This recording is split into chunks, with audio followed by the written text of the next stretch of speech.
بیت المقدس کی اسلامی تاریخ سیدنا ابراہیم علیہ السلام سے شروع ہوتی ہے، جبکہ آپ نے عراق سے فلسطین کی طرف ہجرت فرمائی اور وہاں کے شہر الخلیل میں پڑاؤ ڈالا۔ سیدنا ابراہیم علیہ السلام کے بڑے فرزند سیدنا اسماعیل نے مکہ آباد کیا اور آپ کے دوسرے فرزند سیدنا اسحاق علیہ السلام کے فرزند سیدنا یعقوب علیہ السلام نے بیت المقدس اور مسجد اقصی کو تعمیر کیا۔ اس کے چند سالوں بعد جب حضرت یوسف مصر کے بادشاہ بنے تو انہوں نے اپنے والدین اور تمام بھائیوں کو مصر بلا لیا، جہاں وہ خوب بڑھے پھلے اور پھولے، اور اس طرح مصر میں ان کی آبادی تیزی سے پھیلتی رہی۔ اس کے سینکڑوں سال بعد جب مصر پر فرعون کی حکومت قائم ہوئی اور اس نے بنو اسرائیل پر ظلم و ستم کی انتہا کر دی، تو حضرت موسیٰ علیہ السلام نے اللہ کے حکم سے بنو اسرائیل کو لے کر فلسطین کی طرف ہجرت کی۔ فرعون نے ان کا پیچھا کیا لیکن بحر احمر میں ڈوبا دیا گیا۔ فلسطین آ کر بنو اسرائیل نے طرح طرح کی نافرمانیاں شروع کر دی، جس کی وجہ سے اللہ تعالیٰ نے انہیں وادی طیٰ میں 40 سال تک کے لیے بھٹکا دیا۔ اسی دوران سیدنا موسیٰ علیہ السلام اور سیدنا ہارون علیہ السلام نے عمالقہ، جو اس وقت بیت المقدس پر قابض تھے، سے جنگ کی اور بیت المقدس کے علاقے کو فتح کیا، اور ان کے بعد سیدنا طالوت کی قیادت میں ایک جنگ لڑی گئی، جس میں سیدنا داؤد نے جالوت کو قتل کیا، اور اس طرح فلسطین کے سارے علاقے پر سیدنا طالوت کی حکومت قائم ہو گئی۔ طالوت کے بعد سیدنا داؤد بادشاہ بنے اور ان کے بعد ان کے فرزند سیدنا سلیمان کی زبردست حکومت فلسطین کے پورے علاقے پر قائم ہو گئی۔ لیکن سیدنا سلیمان علیہ السلام کے بعد ان کا بیٹا بادشاہ بنا۔ وہ انتہائی عیاش اور بدکار تھا۔ اس نے اپنی قوم میں بے حیائی اور بت پرستی عام کر دی، اور یہ بھی سابقہ اقوام کے اخلاقی اور اعتقادی بیماریوں میں مبتلا ہو گئے، جس کی وجہ سے اللہ تعالیٰ نے بابل کے بادشاہ بخت نصر کو ان پر مسلط کر دیا، جس نے 578 قبل مسیح ایک زوردار حملہ کر کے سلطنت یہودیہ کے تمام چھوٹے بڑے شہروں کی اینٹ سے اینٹ بجا دی، یروشلم اور ہیکل سلیمانی کو نیست و نابود کر دیا، ہزاروں لوگوں کو مار ڈالا، اور جو بچے اور عورتیں بچ گئے انہیں اپنے ساتھ عراق لے گیا۔ بخت نصر کی موت کے بعد وہ قیدی 70 سال بعد واپس فلسطین آ گئے، اور انہوں نے شہر یروشلم کو پھر آباد کیا اور چھوٹی موٹی ریاست تشکیل دی، لیکن پھر ان میں وہی خرابیاں رونما ہو گئی، جس کی وجہ سے کبھی یونانیوں نے، کبھی بابلیوں نے اور کبھی رومیوں نے انہیں اپنا غلام بنا لیا۔ حضرت عیسیٰ علیہ السلام کے زمانے میں ان کے عوام ہی نہیں، علماء کا طبقہ بھی اس قدر گمراہ تھا کہ شرک، بدکاری، انبیاء کے قتل اور شراب نوشی وغیرہ کو گناہ تک بھی نہیں سمجھا جاتا تھا۔ ان یہودی علماء نے سیدنا عیسیٰ علیہ السلام کو قید کرانے اور پھر صلیب پر چڑھانے کے لیے طرح طرح کی سازشیں کی اور کس قدر نیچ حرکتیں کی، اس کی کچھ تفصیل موجودہ انجیلیوں میں بھی مل سکتی ہے۔ سیدنا عیسیٰ علیہ السلام کے رفع سما کے بعد سن 17 عیسوی میں اللہ تعالیٰ نے ان پر رومی حاکم ٹینس کو مسلط کر دیا، جس نے 1,33,000 یہودیوں کو قتل کر دیا۔ 67,000 کے قریب غلام بنا لیے گئے، جنہیں بھوکے درندوں کے سامنے کھانے کے لیے ڈالا گیا۔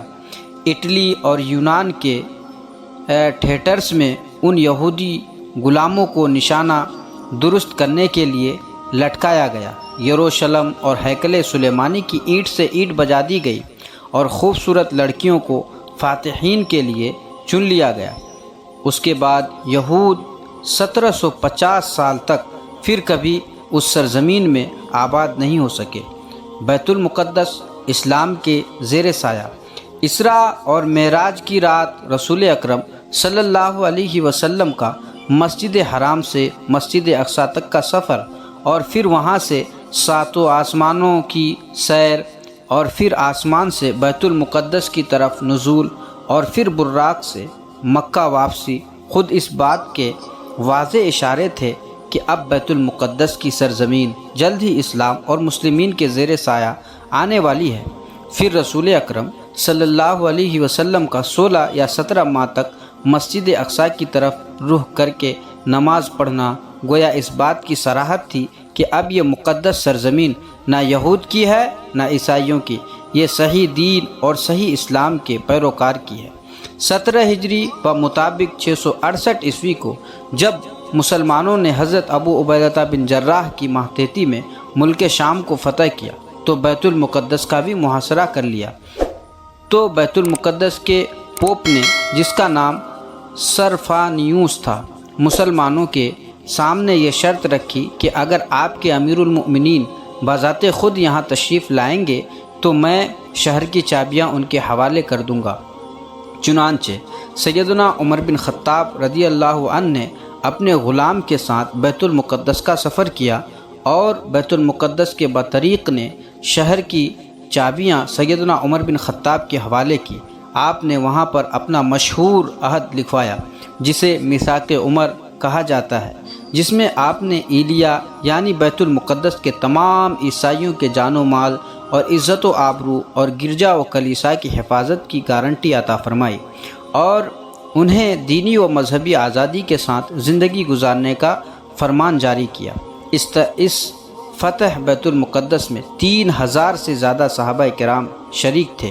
حضرت عمر رضی اللہ عنہ نے مسجد اقصیٰ کے قریب ایک مسجد بنانے کا حکم دیا جسے آج بھی مسجد عمر کہا جاتا ہے، اور مؤذن رسول صلی اللہ علیہ وسلم سیدنا بلال حبشی رضی اللہ عنہ نے اذان دی اور مسلمانوں نے نماز ادا کی۔ مسجد اقصیٰ خلفائے راشدین، خلافت بنو امیہ، خلافت بنو عباسیہ میں مسلمانوں کے ماتحت رہی۔ جب خلافت بنو عباسیہ رو بزوال ہونے لگی تو عالم اسلام میں کئی چھوٹی موٹی سلطنتیں وجود میں آ گئی، جن میں سے ایک سلجوقی سلطنت تھی جو فلسطین اور شام میں تھی، اور دوسری شیعہ رافضی فاطمی سلطنت تھی جو مصر میں قائم تھی۔ یہ نہایت ہی بدترین حکومت تھی۔ اس نے سنی سلجوقی سلطنت پر حملے شروع کر دیے، اس لیے کہ بیت المقدس انہی کے زیر انتظام تھا۔ بالآخر انہوں نے بیت المقدس کو سلجوقیوں سے چھین ہی لیا۔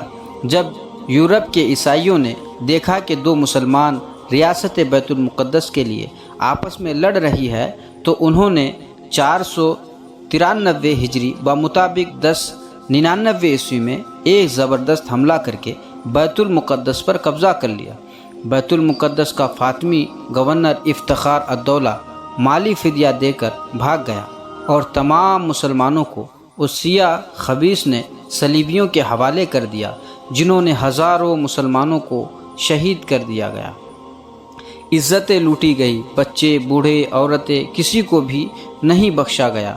عین مسجد اقصیٰ کے اندر وہ قتل و خون کا بازار گرم کیا گیا کہ الامان والحفیظ۔ اس کے بعد مسجد اقصیٰ کو گرجا گھر میں تبدیل کر دیا گیا، اور قبۃ الصخرہ پر صلیب نصب کر دی گئی، اور مسجد اقصیٰ کے برآمدے کو گھوڑوں کا استبل بنا دیا گیا، اور پھر 90 سال تک کے لیے مسجد اقصیٰ صلیبیوں کے ناپاک ہاتھوں میں چلی گئی، اور عیسائی فلسطین کے ایک اچھے خاصے رقبے پر قابض ہو گئے۔